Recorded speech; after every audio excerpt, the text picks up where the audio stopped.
I've been thinking for a while, but I think it's especially true this week. Any sort of casual Star Wars fan or just normal person looking at Disney Plus would look at advertisements for The Mandalorian, The Bad Batch, and just think, that's just a bunch of dudes with helmets on. Like, how would you differentiate, really? Especially if you couldn't tell it was animated. Are you saying Star Wars fans don't also go, that's just a bunch of dudes with helmets on? Just no. Guys being dudes. No, because Star Wars fans get hyper specific and they go, no, this guy's got a red stripe. This guy's got green dots. This one's got a dent in his helmet. This one doesn't have a dent in his helmet.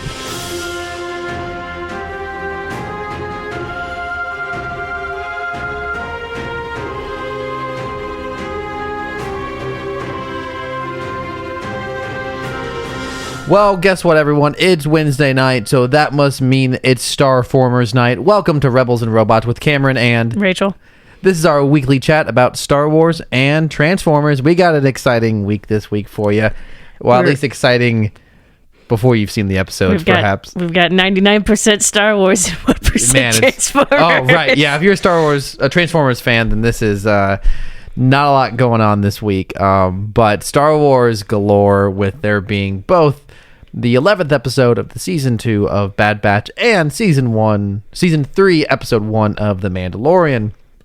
When did the last season come out? Was it 2020 for The Mandalorian? Yeah. I believe it was. It was like winter 2019, I think. That was season 1. Season 1 started fall 2019. Season 2 premiered October 30th, 2020. That's crazy. That doesn't even feel that long. Over 2 years since officially a season of The Mandalorian. As we all know, there were a couple episodes slipped in a Book of Boba Fett a year ago, but nonetheless, man, there are perhaps millions of people today across the world confused as heck. Bringing on episode 1 of the new Mandalorian. It's been over 2 years. They're super excited to see. Boy, okay, I can't wait to see how does gets the Mandalorian? And he shows up in a modified Naboo starfighter with Grogu in the astromech. No explanation. Dome. And like, I would be like, oh, okay. If I hadn't seen Book of Boba Fett, I'd be like, okay. You know what? We'll get into this. Once we get into our Mandalorian discussion. We're kind of jumping the gun. As always, we always start our episode off with a little bit of discussion over last week's episode, any news from the week, any sort of fun stories related to either of our subjects. Got anything, Rachel? Yeah, I feel like we got to talk about Jon Favreau and the timeline thing. I think that could also be saved for a Mandalorian discussion, because that's relevant to that. Maybe we can talk about it right now if you really want to, but I feel like that'd be relevant to our Mandalorian discussion. I did have this thought the other day. So for those Rebels fans in the crowd, I had this thought. So, spoilers for Rebels, I guess. If you haven't seen it, get good. Anyways, I'm kidding. It's been out a while though, so ye be warned. So throughout Rebels, Ezra consistently introduced himself as someone he's not. Mm-hmm. Whenever he was in trouble, he very frequently would introduce himself as Jabba the Hutt, having no idea who that is, or saying he's like the Emperor's nephew. So Ezra's been gone in the Outer Rim for how long? For a couple years. Imagine he shows back up and he tries to introduce himself to someone like that post Return of the Jedi, where Jabba and the Emperor are both dead. I see what you're saying. Yeah, clearly news spreads very weirdly through the Star Wars universe. I constantly get caught up on the fact that within 20 years of episode 3, everyone seems to think that the Jedi are at best a myth, if you've even heard of them. Mando has never heard of the Jedi. He also grew up in a cult. Yeah, sure. But he was pretty decently old when he got saved. We don't know what kind of planet he lived on. Sure, but he was saved during the Galactic Civil War because his parents...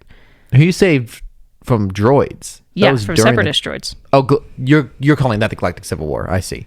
That's a Clone War. You called it the Galactic Civil War.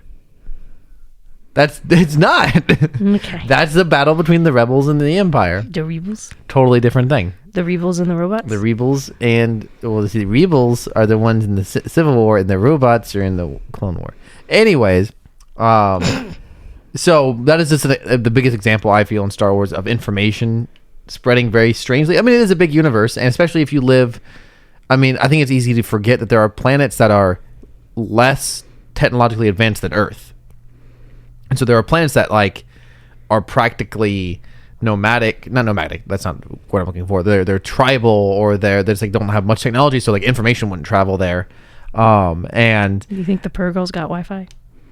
Think they'd Who? know the Purgles? Who are the Purgles? The whales. I was trying to make a joke and it didn't land. Why would I know that? Look, I'm a big Star Wars geek, but even for me, that's a deep pull. Okay. Anyways, we gotta move past it now. It's So run its course. the question is, I think it's a funny comment about Ezra masquerading as two dead people post Yes. episode 6, but also, is he alive post episode 6? Ooh. Don't you dare speak that into existence that it might not be true.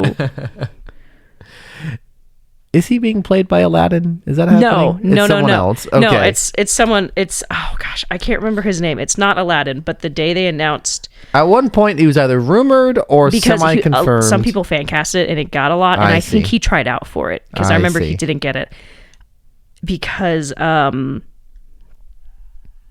remember So for the uninitiated, Ezra's the main Iman character. Esfani. Is the guy who plays Aladdin. No, is the guy who's going to be playing Ezra. Ezra is the main character. That's a much better casting. Ezra is the main character from the Star Wars Rebels cartoon, which is canonical. And It is. It's canon. For some time, I was pretty convinced from information I had seen that it was official that the man who played live-action Aladdin in 2019 was going to be live-action Ezra in the Ahsoka TV series. Mena But Massoud, because I think a lot of people photoshopped him and like a lot of people fan cast him, but he's not. I'm glad about that. Anyways, But because I remember, and he people were really excited, but I actually just looked up his tweet because I remember the day it was announced, he tweeted. And now I remember the tweet. Yeah. I was like, glad the rumors will stop now. Never really had a fair shot at it, unfortunately. One self-tape months ago, but just wasn't meant for me, I guess. Can't deny the dude looks exactly like Ezra. Hope it's done justice. Yeah. Very cool. A note I have from this last week is I was talking to a mutual friend of ours, Caleb. Which not the one who made our theme song, a different one. the other one that narrows it down to a couple others. Anyways, the podcast came up, and he said that he was casually discussing this podcast, Rebels and Robots, and mentioned it to a friend of his, and he mentioned one of the jokes we made. I wish I had written down which joke it was, but that joke convinced his friend to listen. So I want to shout out. His name is Mike. Shout out to Mike. Listens to the pod supposedly, at least according to Caleb. Thank you for listening. Woo! Maybe one of our first non-locals As far as that we know of, that yes. we know of Mm-hmm. personally. Yeah, so that's pretty cool. I mean, not our first, because my next note is actually relevant to this. My friend Peter, his friend back from Nebraska, he doesn't live there anymore, but I don't live there anymore, but totally irrelevant. Ducks. Wow. Yeah. Ducks.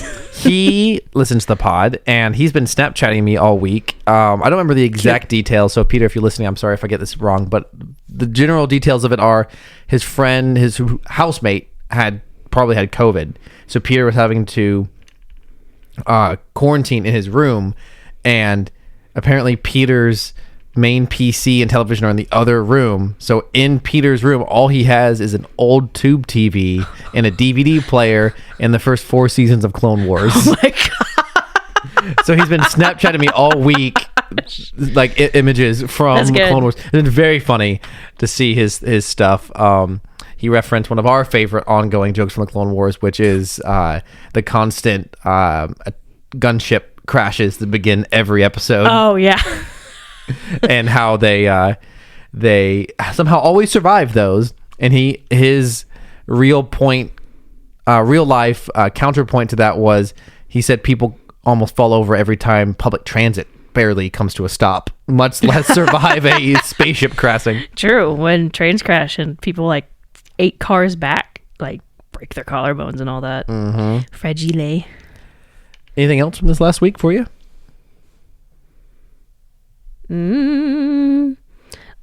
Let me check. I send tweets from myself to the Twitter page to make sure that I check things, and then I routinely forget to check them throughout the pod. No, I don't really have anything. Well, very cool. So, I mean, we've got 2 episodes to talk about today, so let's jump into it. I think most people will be interested in hearing about Mandalorian. So I was saving it for last.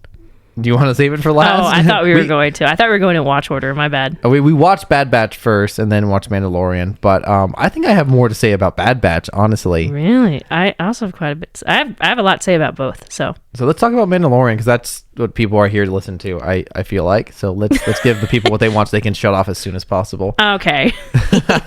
Unless, of course, you're a sicko and you're sticking around for the meme minute at the segment at the end, which I know Megan is. How about our listeners that just skip to the meme minute?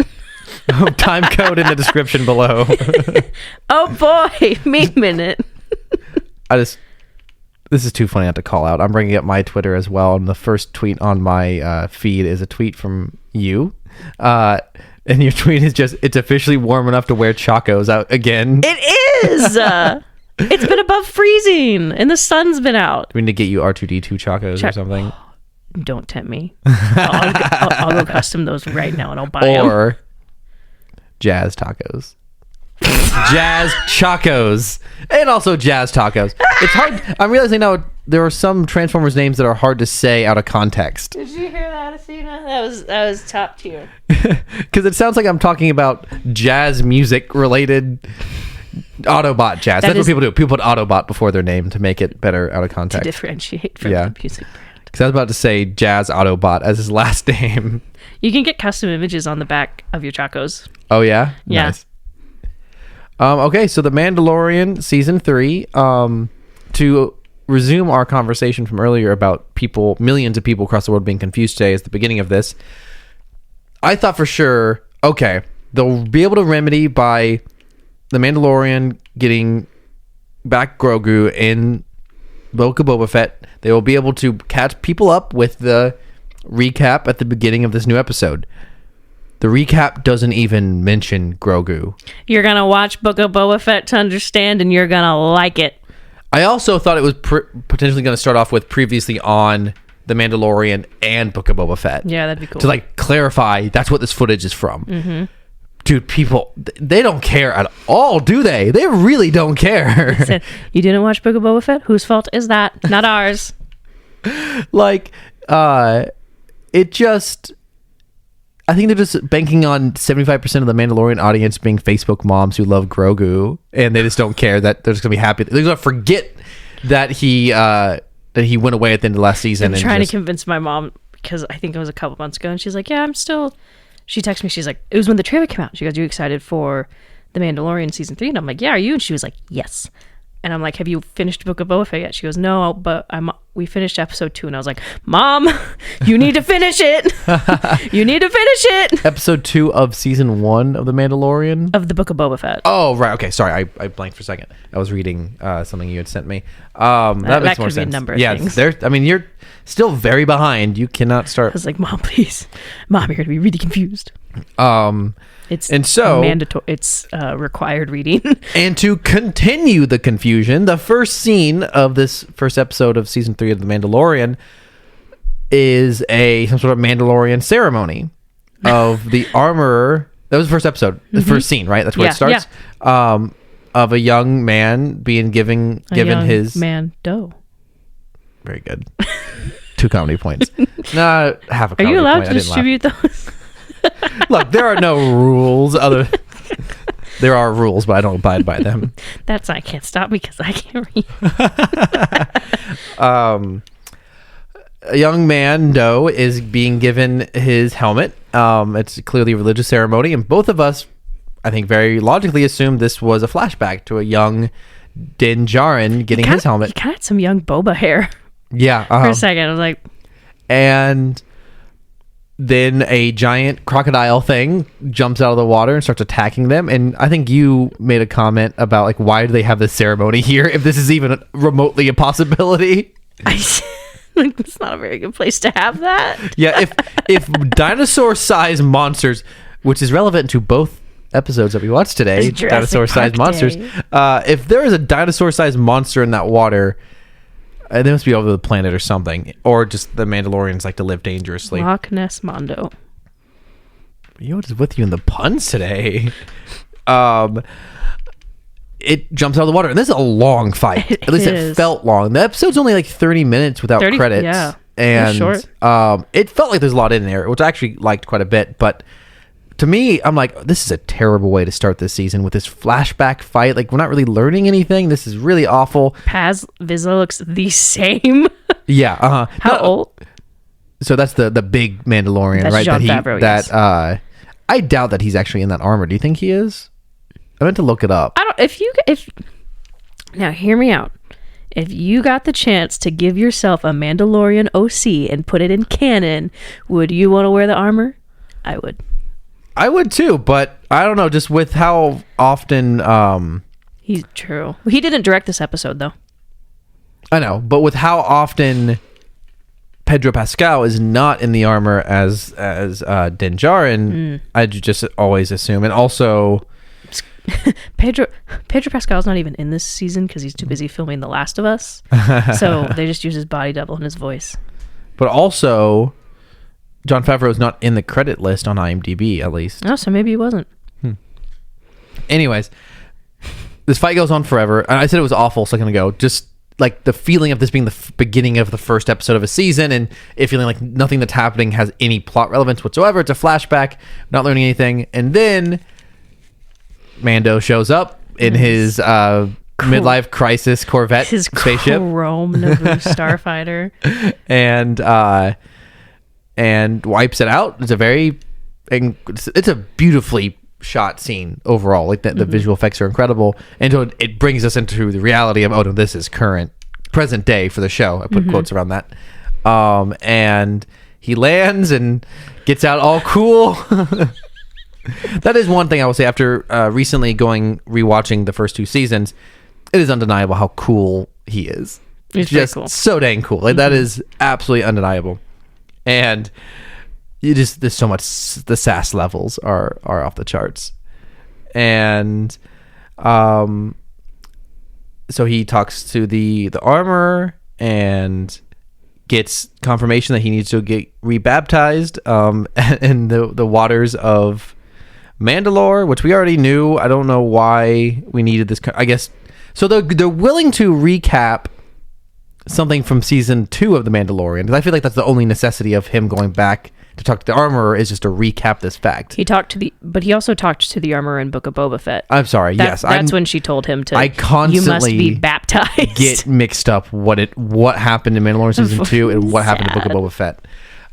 Okay, so they're willing to recap that, but they're not recapping how he got Grogu back. Because that is, to me, one of the most dramatic cliffhanger endings of a television show I can think of that really shook people. Like Grogu and Mandalorian being separated at the end of season 2. That is wild. People are obviously excited to know what happens next, and it felt like it never really mattered. I wonder if they worried that people weren't going to tune in to The Mandalorian without Grogu at the beginning, which is a weird thing to worry about, because you would expect that they want to see them reunited, so they would. Yeah, exactly. It's, if it was something like Warner Brothers, who are constantly changing leadership, I would understand that, but this is the same exact weird people. Decision. Yes, I totally agree. I feel like they were also worried that people, I feel like that's why they put that in Book of Boba Fett. They're worried Boba Fett wasn't going to be enticing enough, and it's like, yeah, I know, I right? love him. So one of the top 5 most popular Star Wars characters. I think also what kind of hurt him was that a lot of the things that Mando has done or a lot of attributes for Boba in Legends. Yes. The Mandalorian is pretty much what everyone imagines Boba Fett to be. And so the Book of Boba Fett does somewhat feel a little bit redundant if Boba Fett is indeed similar to the Mandalorians. That's why I think they struggled to ensure that Boba Fett himself was different from Din. What I think they did to do, I mean, at the bare minimum, Tamora Morrison's performance is enough, and his age and his, at this point, what he's been through is so different. I love him. But yes, I can see Disney getting cold feet and not knowing exactly what they're doing with these two shows going at the same time, roughly at the same time. One thing I thought it was, I want to know how many of those Mando extras were cosplayers. Yeah. There was one guy I noticed in the background who didn't necessarily have the most Hollywood physique. He looked like a guy who was a Star Wars fan, and so but that was one that I noticed. So with that sheer quantity of people, I would assume there's a good number in there. I mean, there's probably people from the 501st cosplaying group in there. Like that's what happened with the Stormtroopers at the end of season 1. I think they put out a cast like, we need more Stormtroopers, and all these people were like, oh boy, you know what I have at home? A full set of Stormtrooper armor. So I was curious how many, because they were really colorful too. Really yes, very colorful. Very colorful. But yeah, talk about a flashback fake out. I was like, this is going on for a long time if it's a flashback, and then Mando showed up. So this is a good time to discuss what you wanted to bring up earlier, which is supposedly, now I did not actually watch the video, but I'm looking here at an article from IndieWire, who's a pretty reliable source. Headline says, The Mandalorian seasons 1 and 2 take place over, quote, many years, Jon Favreau says, which is just pretty wild. I know. Concept. It's a long time. Time in Star Wars is always weird. And, you know, how long Luke was on Dagobah. Din cannot fast travel. How long Luke was on Dagobah. Why Anakin ages so quickly between 1 and 2 while Padme looks pretty much the same, and even Rey's training between 8 and 9. Sure, she absolutely. was at least a year, I think, was what they figured out. Yeah, absolutely. There's a lot of things where it's sometimes hard to tell to figure out how long things take place as within a Star Wars thing that you're watching and between them, and then there's like things that seem to happen at different rates, which would happen in real life because you have in reality you have what's called time dilation due to gravity. If you've ever seen the movie Interstellar, that's like a major point. I thought you were going to mention the movie Gravity, and I was like, of all the movies. No, Interstellar. Time dilation is a real thing, like legit, even to the point of scientists or engineers or whoever have to account for there being a difference in time versus being on the surface of Earth and satellites in space. So my point is, I see you glazing over with the science, is depending on your relationship to a source of gravity, like a major source of gravity, you experience time differently. So obviously people on different parts of a galaxy will experience time differently. So that is something that's never been said in Star Wars, but we know at least in reality, so it allows the fiction to make sense. Nonetheless, saying that just suddenly, just out of nowhere, saying Mandalorian season 1 and 2 take place over years, and saying that Grogu was with Luke for multiple years, is that what he said? I think so. That's what the tweet said, but I also know better than to trust tweets on their face. Smart man. I'm going to see here if I can... I don't want the YouTube link. This says Grogu seemed to return to Jin after only training with Luke for a few weeks, but it doesn't say in this article.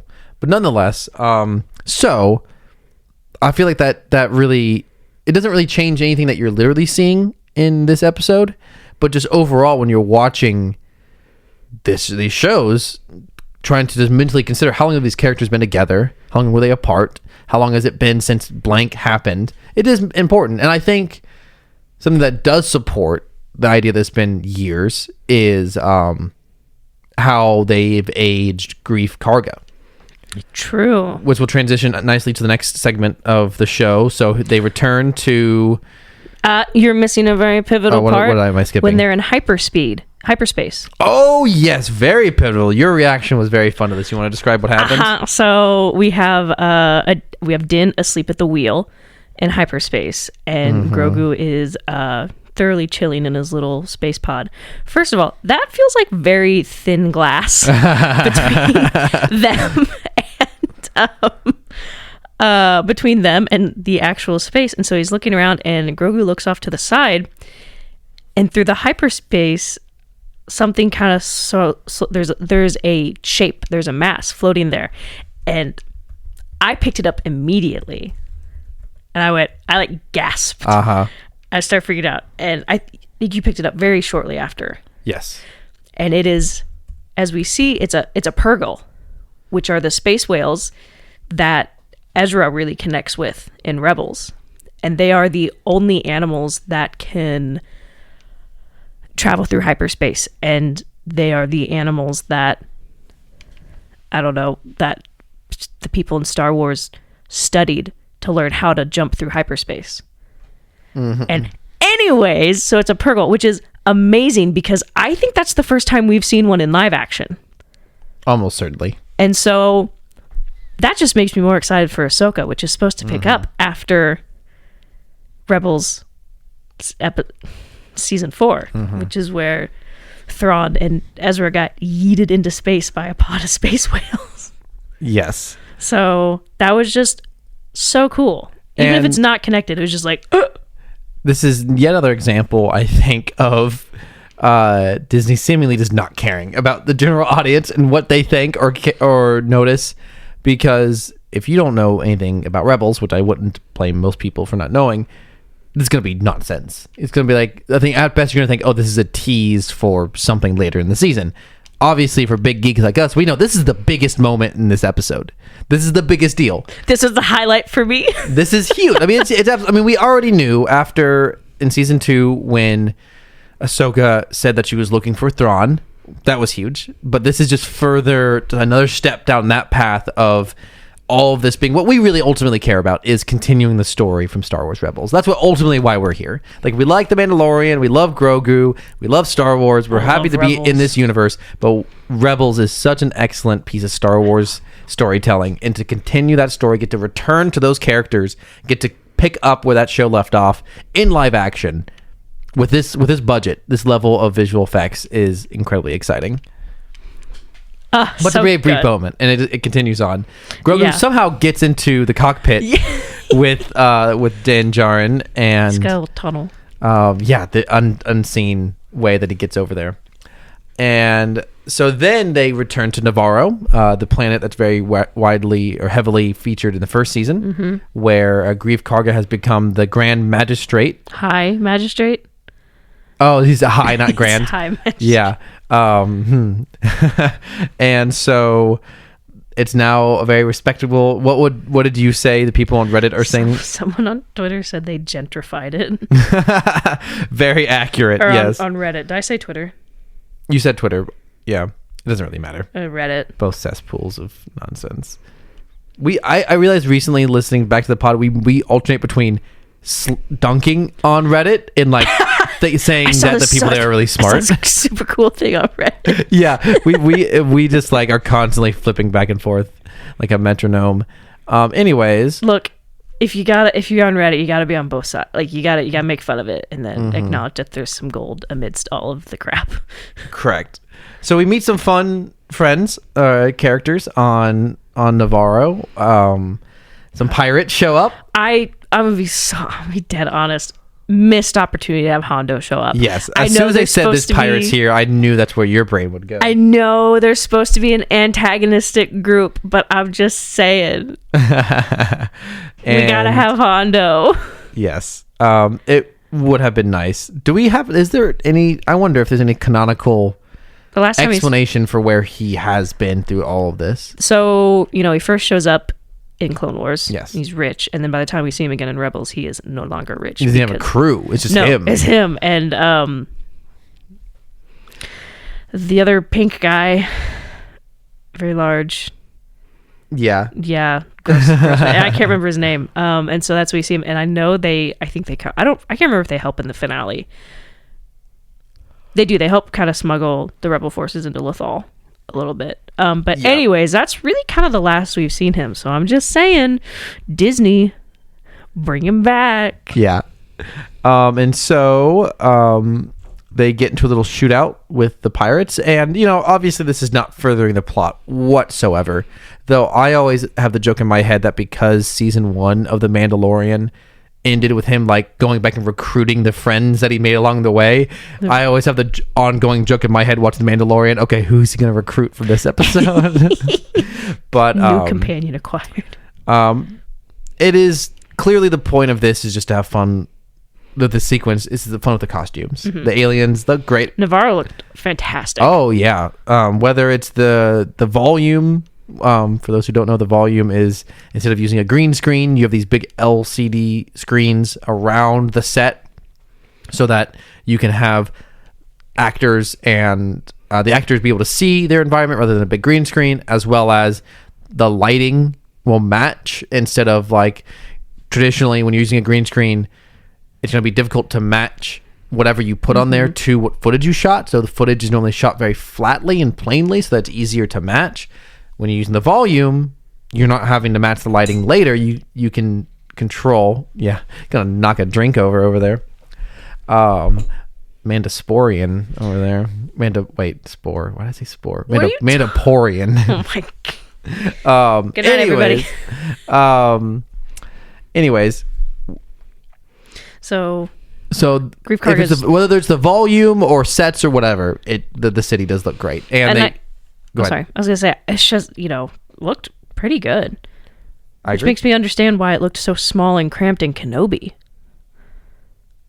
What did? The volume. Yes, well, I don't know. What I'm saying is I don't know if this is the volume or not. Oh, okay. It does look very spacious, so it probably isn't, but it's hard to. Yeah, hard to tell. It's hard to know. And so Grief.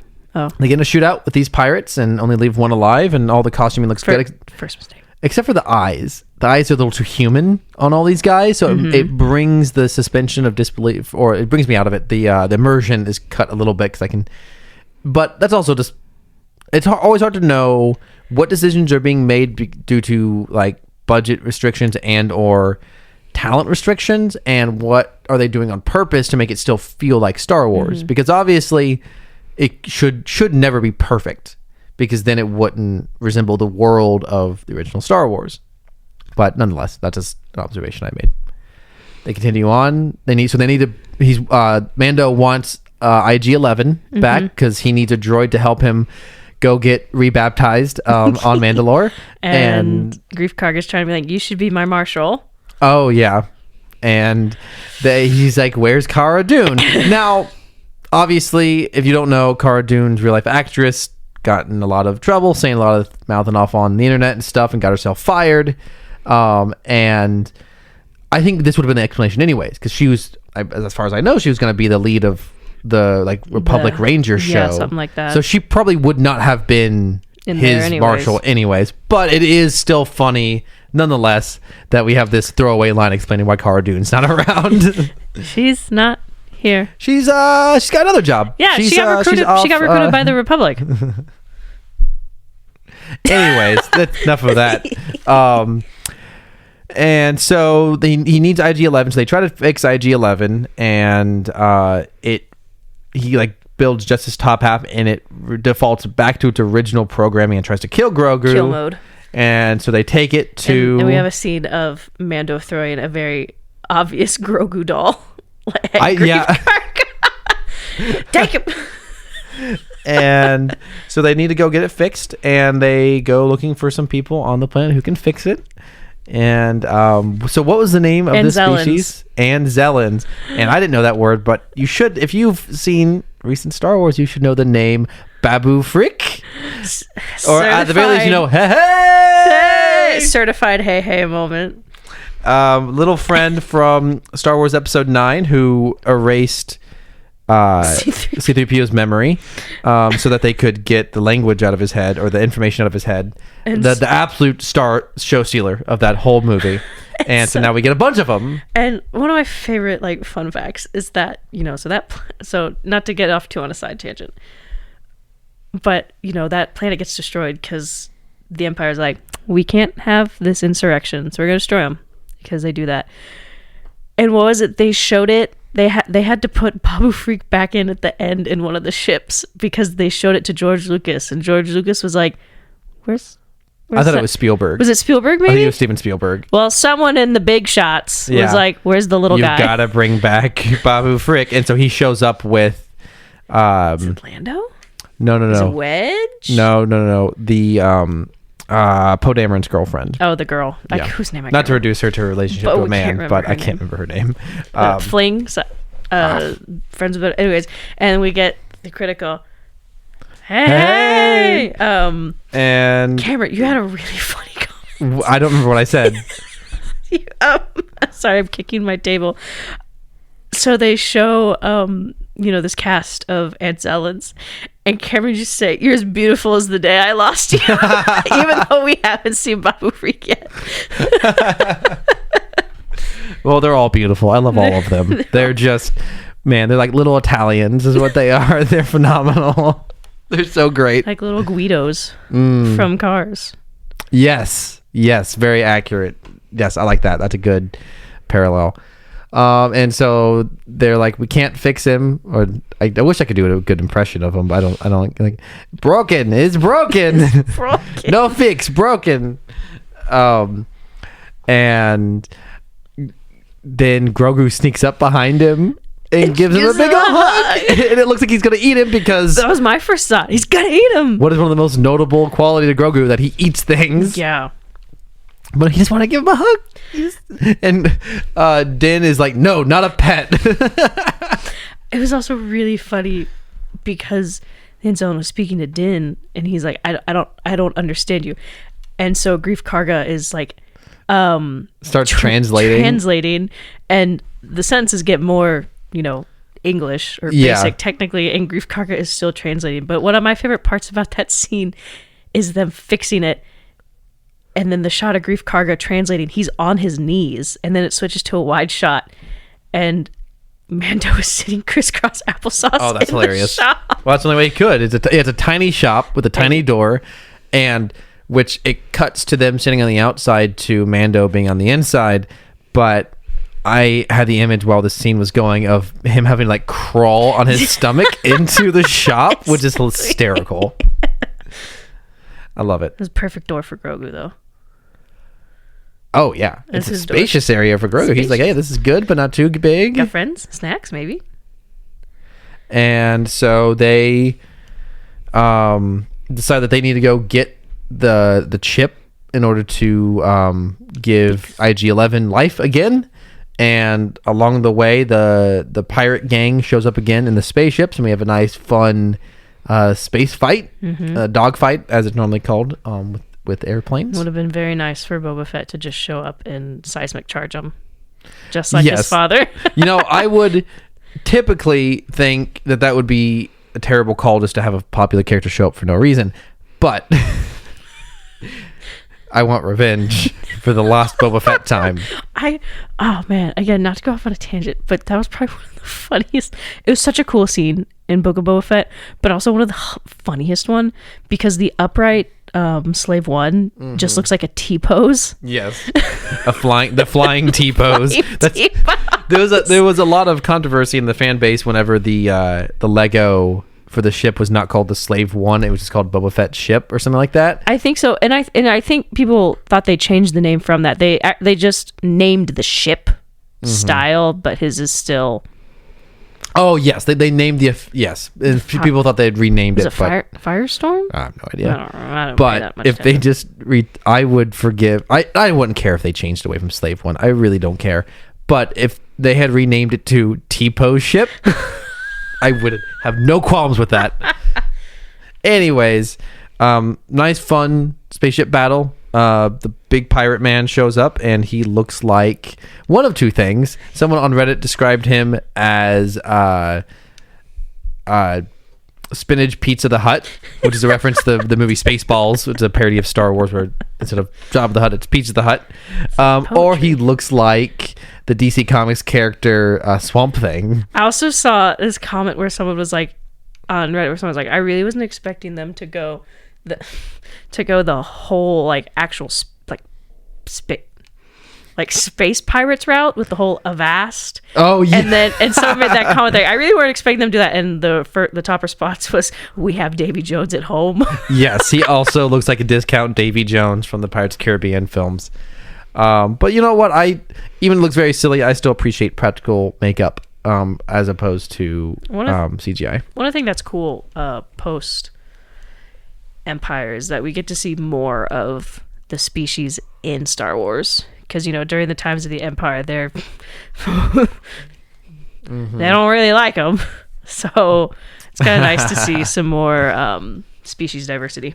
Yes, I agree. And then Din's like, never trust a pirate, Grogu, and it just flies straight at them. Yes. Oh, backing up a second, before the pirates show up, Din was teaching Grogu about the ship, which is very cute. I highly doubt Grogu's either one cares or two is able to process it. Grogu can't reach the gas pedal. Yeah, he would never be able to fly a ship. It's not ableist just because he's tiny. Hold on. I'm just now remembering. Yoda had his own miniature starfighter in Clone Wars. It's just a tiny. Hilarious. Okay, so theoretically, yes, he could fly a ship if he had a custom built one, or killed a small thing and took it from him. Anyways, which is something Grogu would do. Violence. Yes, he won't hesitate. I won't hesitate. I think we quote that nearly every week. I think we do. So they get away from the pirates with the super hyperspeed jump thing, and Gorian Shard will remember this. Yes, that's the name of the pirate. Yeah. Antagonist revealed. Yeah, he's almost certainly going to show up again. And so they go to a planet in the Mandalorian system to see Bo-Katan in a beautiful building. Just gorgeous architecture. Mandalorians love that post-century minimalism. If you look at Sabine's ancestral home, these all look like mansions that tech millionaires own. Except for it's not minimalist because it's so big. It's it's a castle. It's literally they call it a Mandalorian castle. It's like Gothic architecture, but I guess minimalist Gothic architecture. You could almost call it. I don't know. I'm not a building person. Architecture. I'm not an architecture bro. I'm not really into buildings. I live outside. Anyways, and she's just chilling. I always look at these kind of things and think of them practically. She's just in a big room and there's nothing else in the room, and she's the only one there. I saw some comments about this where someone said, so Bo-Katan sits in an empty throne room all day wanting to give out quest info like an NPC. Yes, very true. And then someone responded, she was crying in her bathtub until the proximity alert went off. Relatable. Fun comment here on Reddit. Bo-Katan. People would rather be mercenaries than follow me simply because I don't have a lightsaber. Also, Bo-Katan, you're in a cult, Din. Oh my gosh. Okay, so here's the thing. So Bo-Katan is on her high horse. Again, this is a Bo-Katan slander podcast, at least for 50% of it, aka me. And so Bo-Katan is the children of the Watch and those factions broke apart our people, conveniently forgetting she was a part of the biggest one, Death Watch, that followed Darth Maul. Uh-huh. Sorry, I don't think I knew that. I don't think I realized she was part of that. Yes, she was. So was that after her sister died, or was her sister not part of Death Watch? So I don't think Satine ever knew she was a part of Death Watch. Okay, so Satine was not part of Death Watch. No. So their family was not necessarily part of Death Watch, but Bo-Katan had chosen to be part of Death Watch? Uh-huh. Interesting. Because if I remember correctly, it's been a while since I've seen Clone Wars. 2 years. Wow. Since I've first watched Clone Wars, all of it. So if I remember correctly, Death Watch, so Satine was very pacifist. She's like, the Mandalorians don't fight, even though they're... war people. I know, it's funny. So she's like, we don't fight. And so I think Death Watch was partly born out of Mandalorians who were like, yes, we do. That's quite literally our birthright. That is our calling. And so I think Bo-Katan got pulled in because that's what they do. But anyways, all that aside, it just drives me nuts every time she's like, you're in a cult, Din, and it's like, excuse me, your people followed Darth Maul, who killed your sister, the ruler of Mandalore. So I don't really feel too bad for Bo-Katan. Same sees. So she just kind of complains and moans at Mando. When I didn't come back with the darksaber, they all melted away. Yeah. Skill issue. And just as a reminder to those who don't remember or don't know, the darksaber is what Mando won in battle from Moff Gideon at last season, and it is pretty much the Excalibur for Mandalorians. If you wield it, you are the leader of the Mandalorians, and you can only win it through combat. It came from what's his name?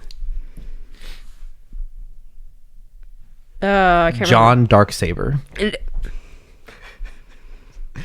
I'm sorry, Jerry Darksaber, his brother.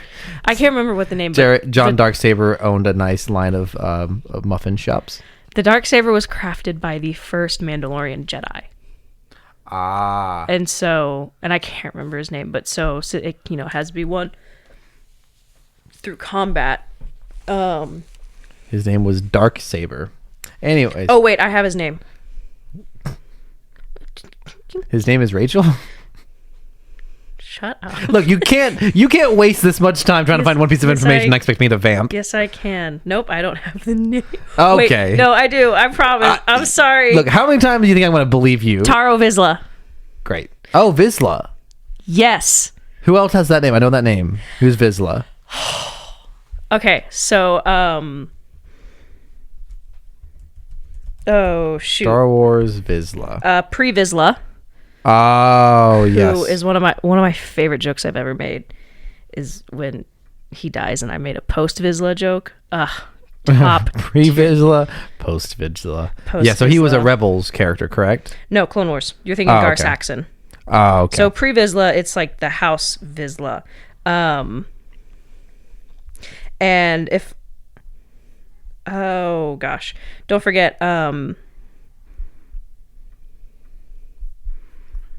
So anyways, moving on. Jon Favreau's Paz Vizsla. Jon Favreau's character. That's where I know he's Vizsla from that line, so that's why he was Okay. especially salty when Mando showed up with it, because it's technically, I think it's like a Game of Thrones thing. It doesn't belong to your house kind of thing. So pre-Vizsla wielded it, and then Darth Maul killed him rather easily, and then Darth Maul had it. Okay, and that's pretty much the end of the episode. I can't remember. He says something right at the end, like, I'm going to go do this thing. What does he say he's going to go do, Mando? I'm totally blanking on what happens at the last second. Or she says something to him, like... That he was going to... There's a line, like, right as the episode ends, that felt very... Because she was like, you're in a cult, and it's a lie, and everything is glass on Mandalore. And he was like, I'm going to do it anyways. Oh, and she... I don't remember exactly how season 2 ended, but he asks her, where are all the people that you had? And and she's like, we got there, and because I didn't have the sword, they all just scattered, and now they're all they're mercenaries. She told him that if he shows up wielding the Darksaber, they will do whatever he wants. Yeah, that's true. But there was something like right at the last second. But yes, that I think it's fascinating. Like, I think this is like... It's not predictable to me. I don't know. Is he going to lead the Mandalorians? Is he going to is he going to convince someone else to follow? I can't imagine at this point they have made Bo-Katan so thoroughly unlikable. I don't imagine her being the leader. So here's the thing. So, and I'm not someone who's constantly like, oh, well, Legends did this, but I think from the starting point that Book of Boba Fett does, an unwilling leader in Din would be a fantastic pass off for Boba Fett getting the Darksaber and becoming Mandalore. Sure. Because I think that's what happens in Legends. I'm not sure. I'm fairly certain I have the book somewhere, the sacred texts. I think that would be a really great spin-off, because we already see that Din doesn't really care. He didn't even want the Darksaber. He got it and he was like, hey Bo, you wanted this, and he was it like, was coming. It was inevitable. You knocking over that glass. but I didn't spill anything. But he goes to give it to her and he's like, you wanted this, right? And she's like, I can't take it. And he's like, well, that's stupid. Why? So I think it'd be very interesting I mean, we already know that, like, there's scraping coming from the upstairs. that Boba Fett doesn't really care for rules. So, I mean, I think it'd be kind of like a cool opportunity if Din was like, I've been baptized. Please, we're gonna make that joke all season long, everybody. You know, I don't want to be leader, and I could see Boba going. And he shows up with his street gang of street Children. tops, and he's like, all right, these are foundlings now. Get them some colored helmets. Some helmets. Imagine. So I think that'd be really cool. You know, Din doesn't want it. Boba can be like, all right, I like positions of leadership. So to answer the previous question, the last thing Mando says in this episode is, I'm going to go back to the planet and see if it's truly poisoned. And he turns around and walks off, and she's like, goodbye, Din Djarin. So, not the full government name. People say your Christian name is Mandalorian name. Imagine if this first episode had started and it started on Tatooine. Wait, what? Say that again? Imagine if this episode started on Tatooine. Yeah. I feel like Reddit would have imploded. Also, Fen Rao Wen. You want to explain who that is? I shouldn't have to for the real fan. I'm kidding. Fen Rao is a Mandalorian that is introduced in... I'm being obnoxious tonight. Sorry, I keep hitting the mic. Season 3. The very beginning of season 3, because... Season 3 of Star Wars Rebels, yes. Yeah. Because season 3 starts Sabine's character arc, which is... Who's also a Mandalorian. Yes, she's a Mandalorian. Top tier. And so we encounter Fen Rao off one of the moons in the Mandalore system because he's a protector. And so they've kind of been recruited by the government. But, I mean, long story short, he ends up swapping sides. He's like, man, the Empire kind of sucks. And he's like, this isn't... Well, also the Empire doesn't help that because they, like, kill all his other protectors. Yeah, in Rebels, the Purge, they constantly refer to it in the Mandalorian. The Purge of Mandalore has not happened, which we saw in... You're right, it hasn't happened yet. And do we see that in season 2 or Book we of do Boba not Fett? see it. We see it in Book of Boba Fett. Like a flashback. Yeah. Of it just totally carpet bombing the whole surface of the planet. They're turning it to glass because the armorer is like telling the story in the Mandalorian episodes about it, and we see this, and it's kind of a crazy flashback because we see all these burned Mandalorian, and this comes after one of the pivotal points in Sabine Wren's character arcs is that she helped the Empire design a weapon that could work on Beskar armor. Yeah, it's true. That's also why all the Mandalorians hate her. Yes, also true. So anyways, Fen Rao is from Rebels, so Fen Rao Wen. His voice actor looks like him in real life. And you know what? Sometimes Disney does things... We gotta get to Bad Batch. No, let me talk about it. Anyways, so Fen Rao Wen. One episode without Fen Rao. Any concluding thoughts on the first episode? I enjoyed it. I was kind of surprised it was short, but... Yeah, it wasn't much to it, not narratively or even like character development wise, but it was very pretty and lots of different fun little scenes, and it kind of... I understand that they needed to reestablish a lot of things after over 2 years since the last episode. We got the Purgle, so I'm... Space whales! Space whales! Force-sensitive space whales! We're starting off on a good note for me. So, on to the new episode of The Bad Batch. Ooh, episode 11. Getting back to this podcast roots. We've changed too much. We got to get back to what made us who we were in the beginning. Talking about Bad Batch. We have 5 more episodes left. Man, that's a lot. Three. Who approved this? This is too many episodes. Three more weeks of single episodes, and then the finale on March 29th, where this is the one night I have a work event, so we'll figure it out. It might be a late night. Yeah. That's gonna be a long podcast. So, this new episode, actually, what is the title of this new episode? It is Metamorphosis. Yeah.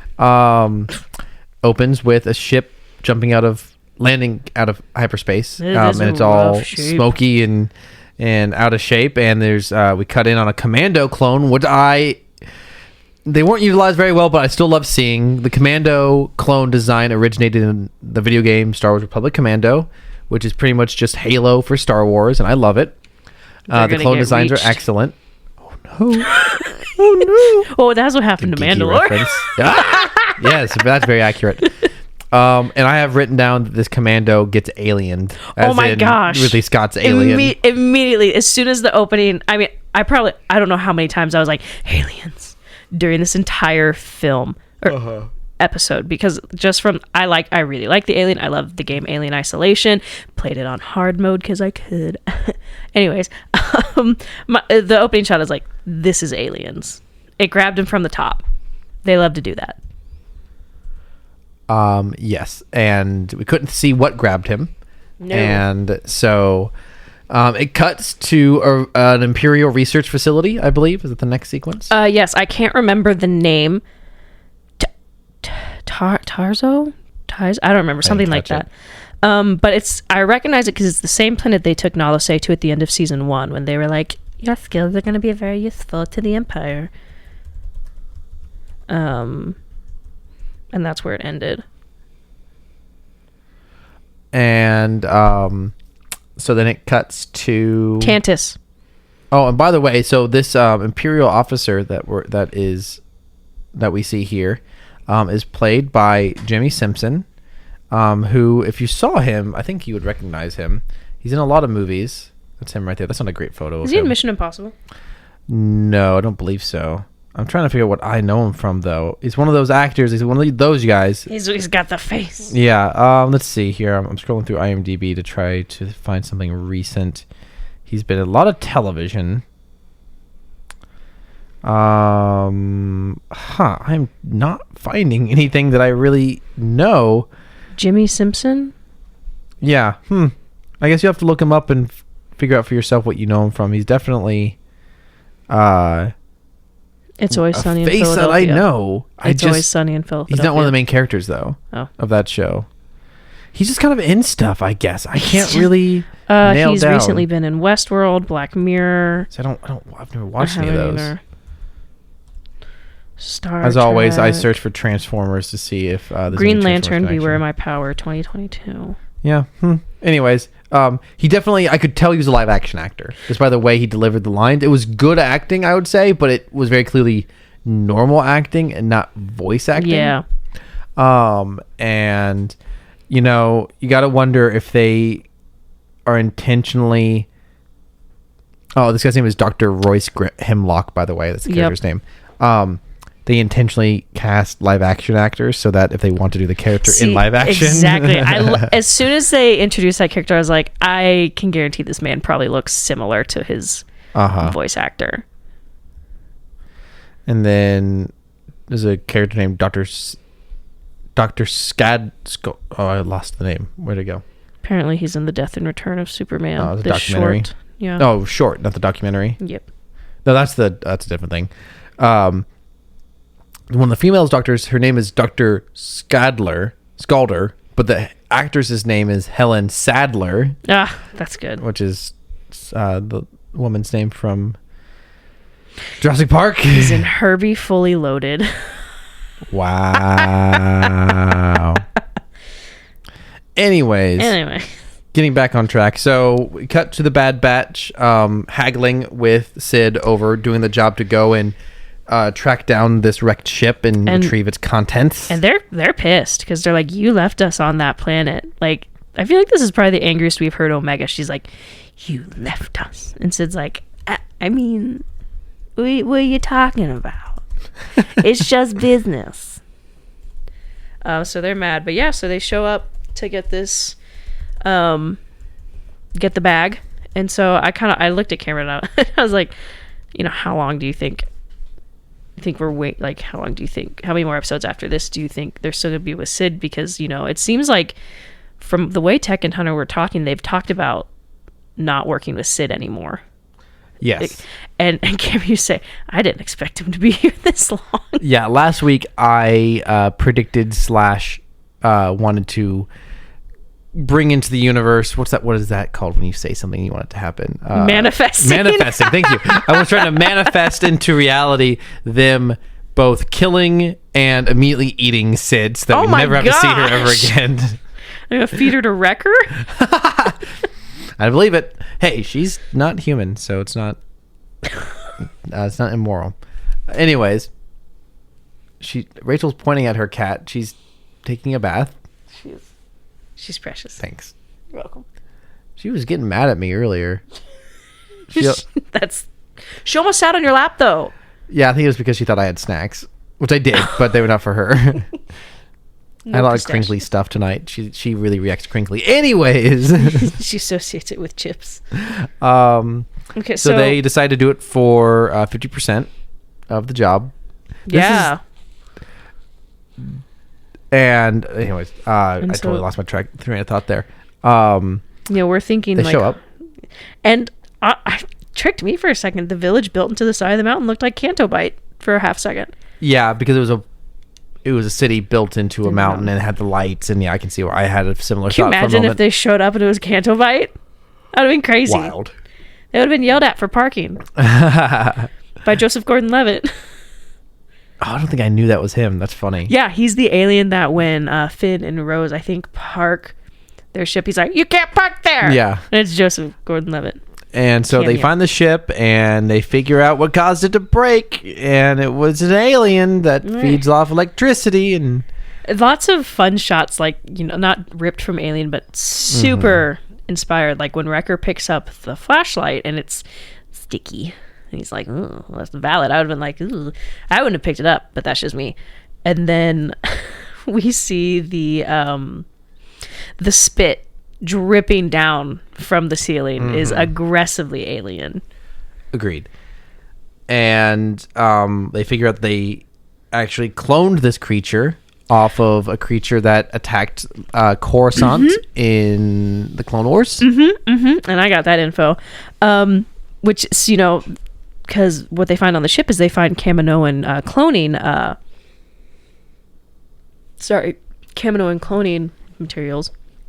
And so, this is absolutely calling towards Palpatine's clones in the sequel trilogy. It's all leading up to it.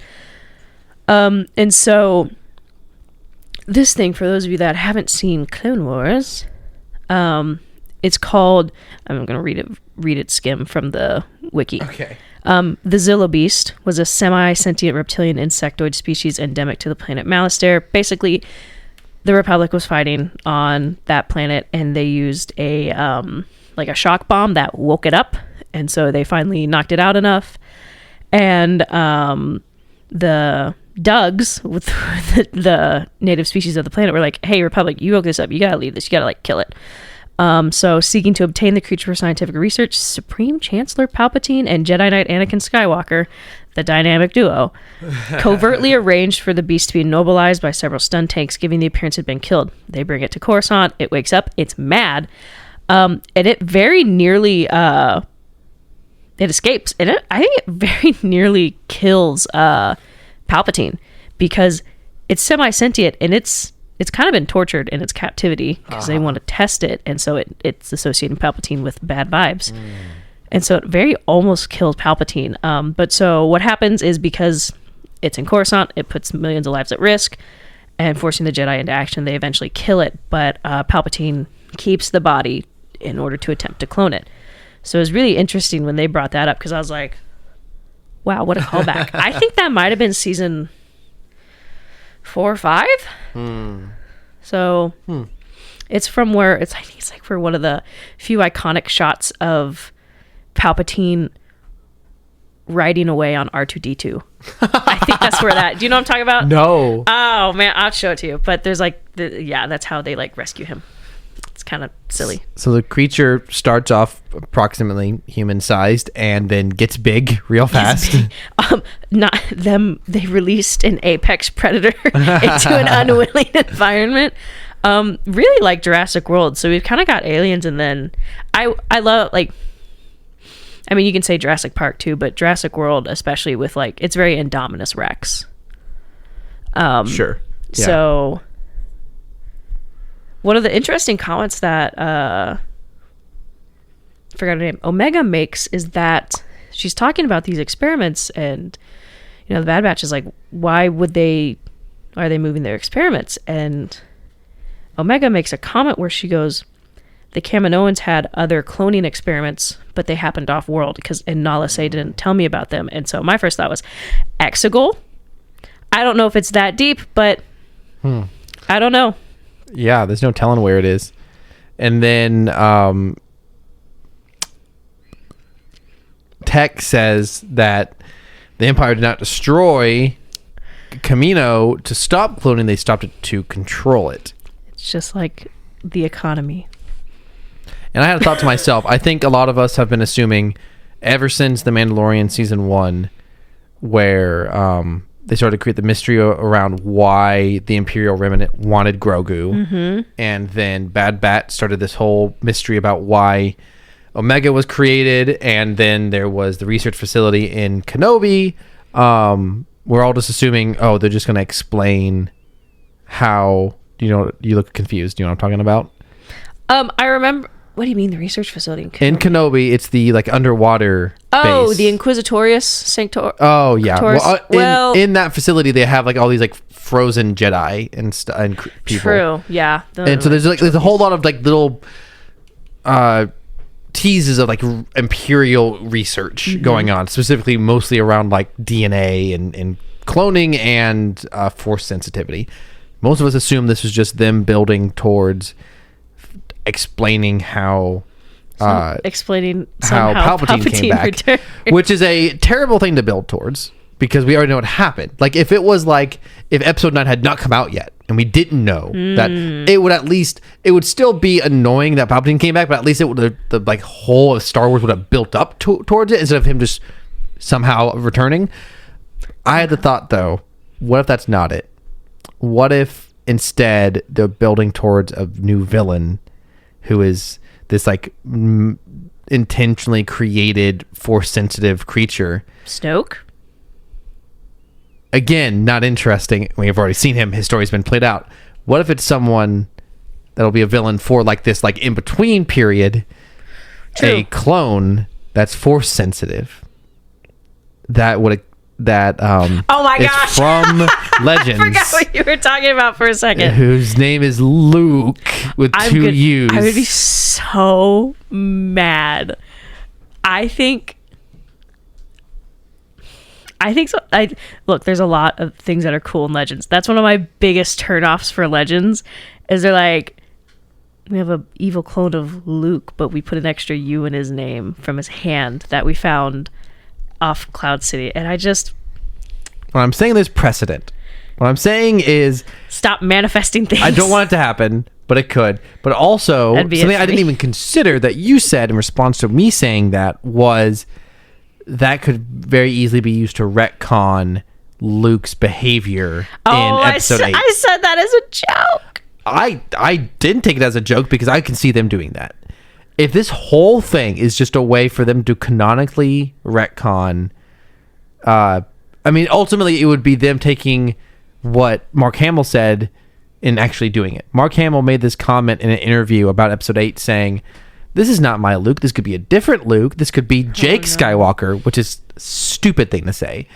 But that could be them being what if we just made it that wasn't Luke? No. I really hope not. I really hope not too. But because I think episode 8 is a phenomenal ending to Luke's story. But nonetheless, it's just Luke following in the footsteps of his teachers. Thought. Obviously, there's not much evidence to say that this is going to happen, but I'm starting to shift my mind. Is that why? Wait.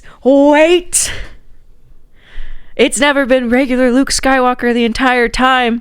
They killed young Luke. That's why Beru always calls him. That's why Beru always stretches out his name when she calls him Luke. That's why. Anyway. Anyways, it was the first time watching this episode. It was the first time I considered that potentially they're not just building towards explaining how Palpatine returned, but that they might be making someone else. And this was the first person that came to mind. Anyways, continuing on. Hear me out. Starkiller. Oh, I'd be totally down for that. See, here's my thing. Not to get too off on a tangent. That'd be great. There's a great opportunity for them to put Starkiller in. I mean, they're gonna have to nerf him because Starkiller's point is so you can go insane in a video game and destroy starships. For context, Starkiller is the name of the character from the video game Star Wars Force Unleashed. Force Unleashed, where you played as Darth Vader's secret apprentice, and you were pretty much just Kratos from the video game series God of War. Exactly. So they would have to make a lot of changes because I think canonically it doesn't necessarily work. I think timeline-wise, but I think with the way they're building up a lot in the Andor time period, there could be something similar. I personally think a great opportunity to bring him in would, maybe if they do a clone, that he's that first Inquisitor, first brother. We've seen second sister, we've seen third sister.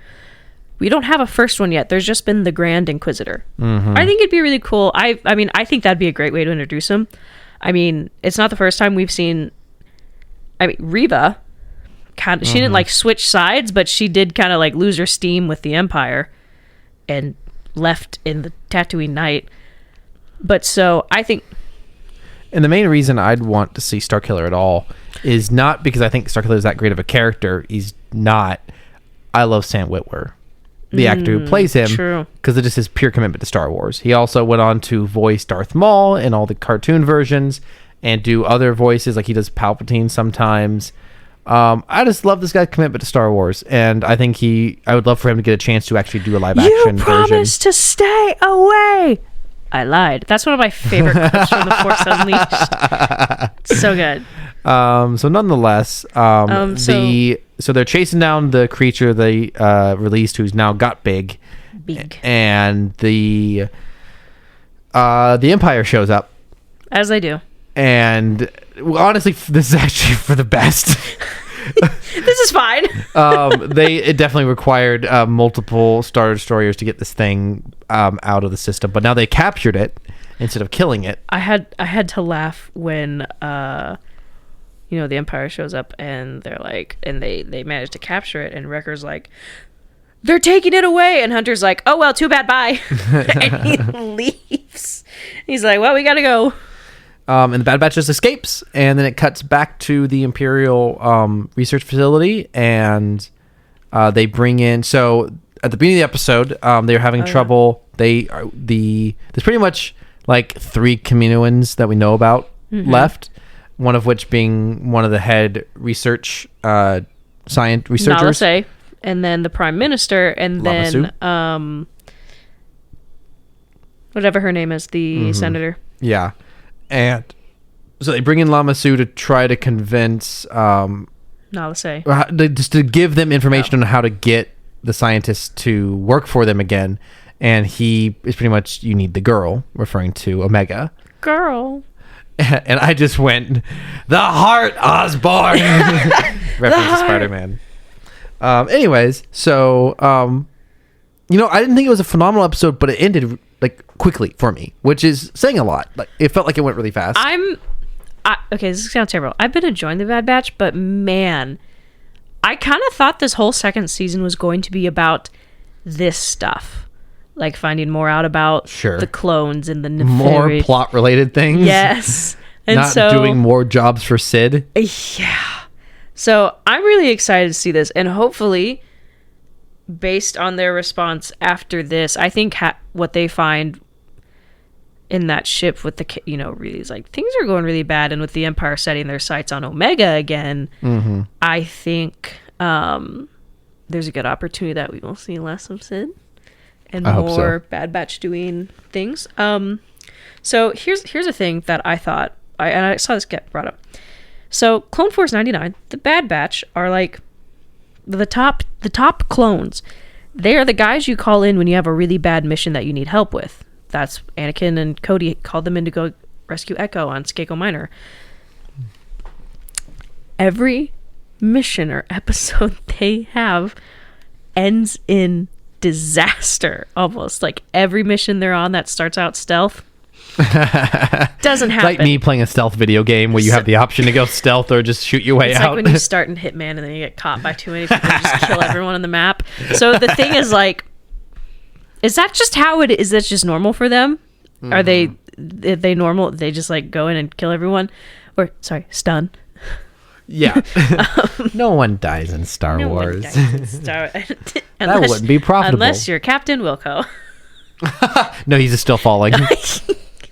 He didn't die on screen. Somewhat related, I totally forgot to start off this discussion with it's been 49 days since Crosshair incident. That's a long time. The end of my notes, 10 out of 11 episodes without Crosshair. That is crazy to me. It's pretty wild. I'm loving it, but I'm also kind of like... They hate him more than they hate Echo. Speaking of which, sorry, sidetrack. I meant to bring this up last week. 2 weeks ago, I went to a restaurant near here called Echoes. Spelled ECCO. It might be pronounced differently. I'm sure it's Italian, but ECCO. I'd pronounce that Echo. So we have a local restaurant called Echoes. We do? Well, it's in the next city over. It's not in our city. That doesn't narrow it down. I'll tell you off mic. Oh.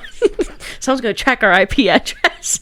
Look, not that I really, really care about our personal privacy from this podcast. I think it's fun. Sharing it on our Facebook. I think it's just hilarious to try to keep our identity secret as long as possible. Anyways, 10 out of 11 episodes without Crosshair. I'm loving it. Like, it's just kind of fun. I am excited to see them do more maybe plot device things. But that's just crazy to me. No sign of Cody. Yeah. He's gone. After listening back to last week's episode, I think you're probably right. I think that it's very possible that Cody did not go AWOL, that they put him down, or they made him one of those they took him off to a nice farm to live out the rest of his life. I think they made him one of those blank clones that we're starting to see. Well, we've only seen one so far. No. I think he's now a handgun with the serial numbers off of them. Oh, no. Anyways, so that's the end of that episode. Any final thoughts? I don't think so. I'm excited to kind of see where it's going. Like I said, we have 5 episodes left. So 3 weeks of single episodes, and then on March 29th is the finale. Mm-hmm.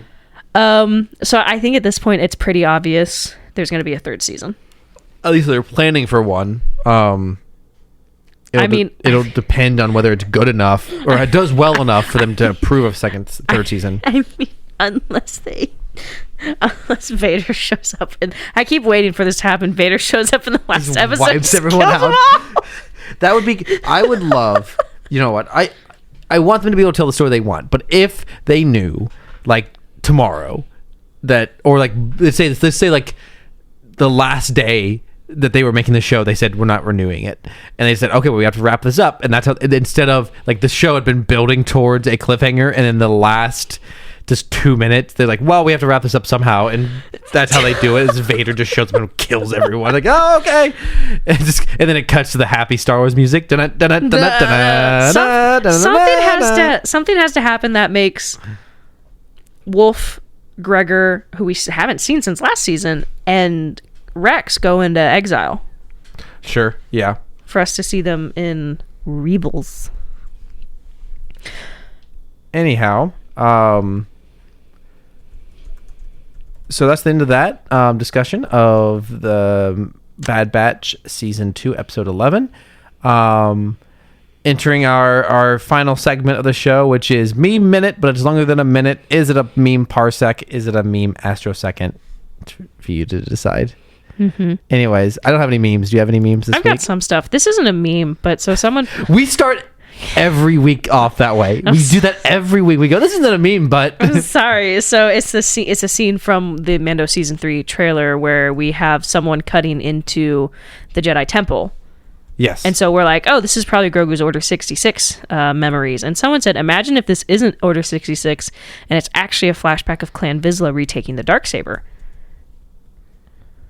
Oh, interesting. Which would be really cool because, I mean, I don't know. It could be kind of High Republic-ish. Anyways, what are the things I've seen? Fandom, Get Fandom on Twitter posted this. Oh, it's like horrible. I'm, you know, it's just this awful, this awful graphic of everyone who has held the lightsaber. And first of all, it goes down, right, down, left in like this weird pattern. But what it does is it doesn't actually like, it goes by who picked it up in order. Yeah. Which is just really weird because it goes Tar Vizsla, the guy who made it, then Pre Vizsla and Maul and Clone Wars, but then Sabine, but then to Ezra, but then to Kanan, and then Gar Saxon, which doesn't make any sense because they didn't actually wield it. Like Ezra picked it up. Yeah, sure. And then Bo-Katan, then Moff, and then Din. Anyways, I was like, oh, that's confusing. Okay, I think I found some TikToks, but it was kind of, I don't want to say it was like scarce for memes, but some weeks are a little scarce. I don't know if I can put this one because it's got cursing on it. We never formally decided on that. I think we both kind of silently agreed that this is a pretty PG podcast. Christian Minecraft server. Anyways, I'll post it in the Twitter I'll post it in the Twitter comments. But what it is it's Omega when Echo doesn't answer her calls, and it's a clip from Tiger King where Joe Exotic is ranting about someone not answering his calls. Yes, I know what meme that is. Absolutely. Good stuff. Another one, I said, okay, I think I can play the audio for this, and I'll explain it. So, You can't smuggle living beings. We need the credits. Once we get the supplies, I'll give you the signal and you can leave. Echo. So basically what that TikTok is it's the scene from, I think, episode 4 when the Bad Batch rescues Gungi. And he's telling the droids, and Hunter says, you can't smuggle living beings, and it immediately cuts to the scene from the first season where they sell Echo. That will never not be funny. It's so funny. And then, oh man, the audio is good for this, and I'll have to explain it, and I'll post it, but it's another TikTok. Oh, no, that's the wrong one. That's awful. Wow, thanks for that. I'm so sorry. I sent it to you, at least. This one is Transformers related. Hi, Kitty. She's probably I mad. think we got her on mic this time. No, she's probably mad because her bowl is empty. Let's see if it'll load.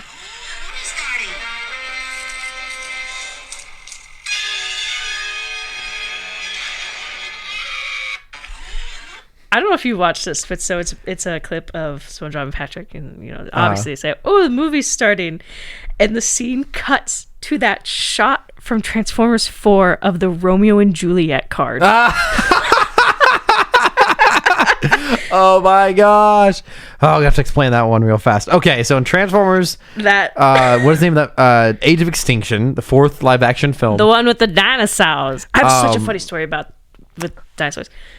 Mark Wahlberg's character's daughter I can't believe we have a Wahlburgers like 16. In this That's not relevant. Kind of relevant. Actually, I'll write that down to tell that story sometime. That actually is a relevant element to this podcast. Relevant element. And he's got a minor for a daughter. She's like 16 or 17. As in like OR, not ER. Yes, I'm not saying that she's a minor or a minor. She is a minor, not a minor. Age, not career. And her boyfriend just shows up out of nowhere. He didn't know that she had a boyfriend, Mark Wahlberg's character, and he's like, "Why are you dating my minor of a daughter?" And he's like, "Hold on," and he whips out a card from his wallet that explains the Romeo and Juliet laws that allow for someone over the age of 18 to be dating someone under the age of 18. Yes, they knew each other before. Yeah, and it's just widely disparaged as a very creepy. Like, if you need to carry on the laws to legalize, not legalize. Leonardo DiCaprio carries. Yeah, Just, okay, that's very good meme. Anyways, that was way too long. That reminds me. She talked. She went through our legs and she was made like, noise as she went by. So... The cat, by the way, that's what we're talking about. The cat went through our legs. The snake in my apartment. No, so, I think I have two interesting stories about Age of Extinction. I went... Asian Extinction. Oh my gosh. Age of Extinction. Okay, Rachel. Gosh. Been working real hard to get this canceled. Anyways, so there's the scene when her boyfriend, Tessa's boyfriend, shows up, and it's a race car. It's a decorated race car, and he shows up to rescue them. And I'm in the theaters watching. I paid money to see. No, my mom paid money to see this. And I'm like, this is so cool. This is probably a transformer, because who drives around a decorated race car? And it's it's her boyfriend. And I was like, that's such a fake out. Anyways, my other thing about Age of Extinction that I totally forgot about, I went and saw it with my mom, and we are an hour. I don't even, how long is Age of Extinction? It's like over 2 hours, I think. It's a Michael Bay movie. Of course, it's over 2 hours. It's a Michael Bay Transformers film. Yeah. So we're watching it, and the dinosaurs are all over the cover. So Age of Extinction is 2 hours and 45 minutes. Oof. We're an hour and 45 minutes in, and my mom leans over to me and goes, "Where's the dinosaurs?" Because at that point in the movie, they still haven't shown up. I think they showed up like 20 minutes later, but wow, they show up late in the film for being on the title. And on the cover. Yeah. Yeah, it's bad. Bad movie. Yeah. I hate it. Are any of them good? I think there's an argument to be made that it's like dumb fun, and it captures the manic energy of the original film, and it's its own thing. That's the only way to describe the original film, sorry, the original cartoon. And I think 5 is so bad that it's good. And the 3 in the middle are just bad. I feel like you're just saying that because it has constant aspect ratio changes. Yes, Hannibal Lecter in it. I don't know. Anthony Hopkins. Yeah, Sir Anthony Hopkins. I'm sorry. No, he contributes to it being so bad that it's good, because like, why is one of our best actors in this? He carried that film. He ate. But so I saw a couple memes. For those of you that are on TikTok, there's this trend going around from Nicolas Cage's last movie with Pedro Pascal, where I can't remember what it's called, but so Nicolas Cage like pretty much plays himself in the film. Yes. And Pedro Pascal plays a mob boss who loves this guy's film and invites him over. And so there's this shot of they're driving down a coast, and Nicolas Cage looks at Pedro Pascal really confused, and it switches to Pedro Pascal, and he looks ecstatic, and he's grinning. So a lot of people are using it like as a meme format. And I saw this one, and it was the picture, and it was me being traumatized by my sister being traumatized by a certain Rebels episode, and in the background was the episode where Kanan died. And then it switched to the Pedro Pascal shot, and it's like me just glad to have someone talk about it with it. And let me tell you, I'm finishing my first watch through of Rebels over a year ago, and I'm like texting you about it. I'm like, oh man, this show's like really good. And you texted me like, I think this was like the first Star Wars night we did. Almost certainly. And you go, how far are you in season 4? And me going, oh, I stopped at this episode, the episode where Hera got captured. And you just go, we should watch the rest of the season together. And I was like, okay. And we started the first episode. It was the episode where Kanan died. Look, I didn't make it happen. I just wanted to be there when it did. See, here's the thing. When I watched Rebels, I like knew it had gotten spoiled to me on Twitter that Kanan died. But here's the thing. I kept seeing the scene, and I'm like, well, his hair is short. We're like halfway through season 4, and I'm like, his hair is still long. Like, I'm so confused. Like, is this just like a short that I didn't get to see? And then, 5 minutes before it happens, he cuts all his hair. And it was just like this moment of realization where I was like, oh no. Actually, it was more like that guard from Kung Fu Panda when Tai Lung escapes. Oh no! that was like my mental my mental state. What are the memes you got? That's it? Okay, that's fine. All I got. That's all I got. So that's all I got. I have a folder of Star Wars memes. I realized I had a friend of the show, Megan.